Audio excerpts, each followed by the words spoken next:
landed at in error, the bit of beach you've landed at in error is convexed in shape. If this is Widerstandsnest number 5 behind you, number 4 is around that corner down there, and number 6 is around that corner down there. Now I'll admit, when they land 400 yards out, you've got interlocking fire. What happens when the troops get 100 yards from the sand dune? They can't do anything. So the bit of beach you've landed at for the Americans in error is hard for the Germans to defend, it's easy to attack. Secondly, make no mistake, that bombardment is the most accurate of all 5 beaches. Now you're never going to kill many Germans, the bunkers are too strong. Smash the trenches in, cut the underground telephone wires and shock and debilitate second and third rate German troops, and they're likely to come out looking like that.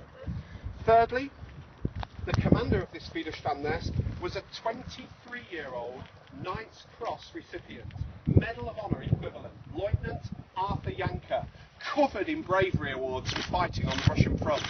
And when Janka, who commanded this Widerstandsnest, heard that American paratroopers were landing at the bottom of causeway number 2, he naively stripped out 40% of the men from the strong point to go and engage them. What he should have done is gone, if American paratroopers are landing behind me, oh, for crying out loud, there's going to be a frontal assault, and he'd reduced his ability to withstand it. Fourthly, if we include barbed wire, mines, beach obstacles and trenches, Widerstandsnest number 5 was about 65 to 70% complete. Where the Americans were supposed to land, there were 4 of them with interlocking fire, and they were about 90% complete. So what's the one word that I need to finish off the success at Utah? Lucky. Lucky. Now a lot of Americans at this point say it's better to be lucky than good, Dale, and there's an element of truth in that, but I'm going to ask you a question. What happens in life if you're lucky and good? You win. And for me, the only reason this beach is a success is because everybody involved in it has done a good job. The French resistance done a stunning job infiltrating the Widerstandsnest, telling us about the flooded areas, the causeways, the gun batteries and German dispositions inland. The paratroopers haven't achieved everything, but more than enough to make this beach a success. The American 8th Air Force and the Combined Allied Navy has done a great job of softening up the defences, and the 4th Infantry Division that landed here would prove itself one of the most solid standard American divisions in World War II. Now I'm going to tell you the sad thing. Nobody gives a damn.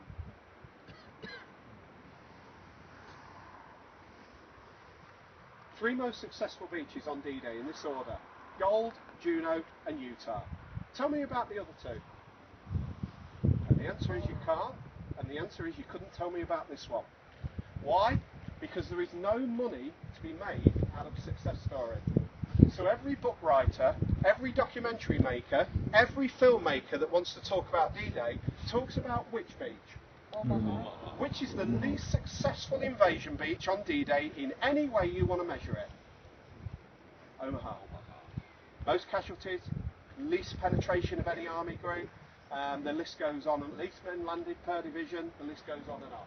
So what we do for money, because they know that blood and drama sells, we focus on the least successful beach that almost made D-Day a catastrophe, and we forget about the massive success for the Americans on D-Day, which is Utah. I'm going to finish with an analogy. You're a school teacher, you have 35 kids for 3 years, one of them's a living nightmare, but you just can't quite expel him. The other one does everything as it should be done, goes on to have a great career and a great family. Which one does the teacher talk about 20 years later? The bad one. This is your good boy for the Americans, and the one over there is your naughty boy. Now, I'm not saying we forget Omaha, it's special for other reasons. I'm saying, for crying out loud, this is your success story, this is the one you should be revelling in, but the people that want to make money out of history do not focus on it. And that, in simple and understandable terms, is Utah. Okay, so plan of